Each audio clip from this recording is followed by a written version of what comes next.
To be in the top 1% of earners in the UK, you need to earn £160,000 a year. That's over £13,000 a month before tax and £8,000 a month after tax. Now, keeping this number in mind, the median salary within the UK is £39,000. That's around £2,500 a month after tax, which is probably closer to what you or people around you earn. So the top 1% earns in 1 month what you or your friends earn in 3 months. But here's what really matters for you. Now, over the course of a year, 160 divided by 39 is just over 4. This means that it would take you just over 4 years to earn £160,000, which is what the top 1% earn in 1 year. And that's pretending that we keep every single penny. So when people talk about the wealth gap, it's not actually in money, it's in time. After these numbers, you're probably thinking, I need to make more money. I need a pay rise, I need a promotion, or I just need to work more hours. And don't get me wrong, earning more definitely helps, and you should strive to earn more money. But even if you doubled your salary, you'd still be playing the same game. Because the problem isn't how much you earn, it's how you earn your money. So if you're looking for real financial stability and freedom,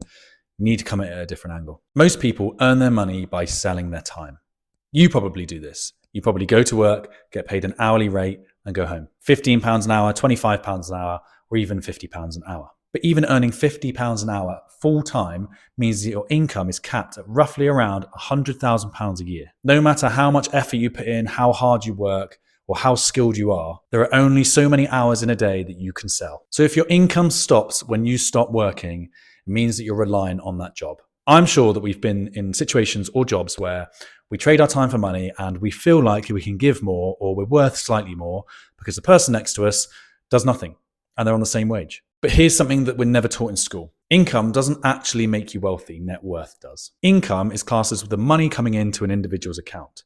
And the net worth of an individual is the money that stays in that account. The real question you need to ask yourself here is, what am I doing with my money? You could have an individual that earns £200,000, but if they spend all of their money, they've not got a high net worth. Likewise, you could have an individual that earns £39,000 a year and keeps 50% of it in an investment fund. They've got a higher net worth than that individual in the top 1%. If you want to change your financial future, you have to change the way that you think about earning money. The switch in mindset is stop thinking about how you can work more to earn more, but how you can use the money that you've already got to earn you a living without you having to show up to work every single day. A simple way of doing this is asking yourself 2 questions. Am I being paid for my time, or am I being paid for the value that I create? J.D. Rockefeller once said, I would rather earn 1% from the efforts of 100 people than 100% of my own efforts. This is what's known as leverage. In simple terms, it means that your income isn't tied to the hours that you work. Your efforts can grow and your ceiling can rise. Now, there are 3 ways that we can think about leverage in everyday financial terms. The first one is capital leverage, which lets your money work for you. This is like, for example, investing into an investment vehicle such as the S&P 500 or ETFs or specific stocks that gives you a return. The second is people leverage, using systems, teams, and platforms. If you're in a position where you can utilize other individuals that will help you perform a task at a better rate, or a system that will improve the amount of time that you spend on a specific task, all of a sudden you are leveraging other parts of the business. An example of this is when Ben Francis first launched Gymshark, he was making the clothes himself. Shortly after, he employed somebody else to do it and employed marketers, employed salespeople. And as the business grew, he started taking a more strategic approach. A way to look at this is consider, where is your time best spent? If, for example, you're in a situation where you are needed in 5 different places, pick the one of least importance and outsource that. Get someone to do that because your time is better spent elsewhere. Third on the list is time leverage, automation and scalable work. This one can be the most simple to do, and it is essentially using technology to scale what you're already doing. A great example of this is ChatGPT. We can use ChatGPT to create images. We can use ChatGPT to build scripts. We can use ChatGPT to build HTML profiling. By using this, you can essentially scale your time upwards.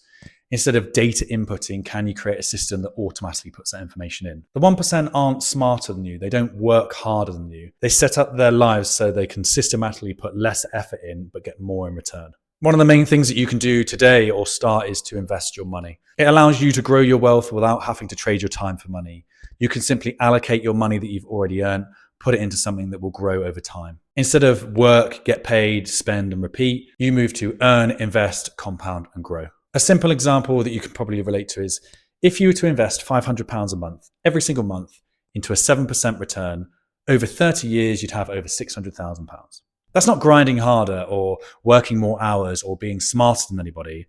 It's just using this money in a way that it works for you instead of you having to trade your time for money. And again, you don't need to start with £500. You could start with £10 or £20. That money invested over a long period of time is going to give you more financial stability than trading your time for money. The biggest difference between the 1% and you is ownership. Businesses, shares and ETFs, property, equity. The 1% don't just earn money, they acquire assets that generate money. Ask yourself the following question. What do you own that generates money? If you're earning the median salary of $39,000 or lower, you're not behind. You're just in a different lane where your earning potential is capped by your time. Start with increasing your income where possible. If you can get the pay rise, great. Can you allocate some of that money to investing? Can you reduce your spending? Can you cancel a subscription service that you don't use? Invest consistently over a long period of time and try and build your leverage over time. I know how tough it is if you think that you're doing everything you can, you still have no money at the end of the month. If that's you, I do have a video that you can click on that will help you with your financial future and how to invest on a low income. Becoming the 1% isn't about working harder. It's about playing a different game. Hopefully you found this helpful. My name's David, and thanks for watching.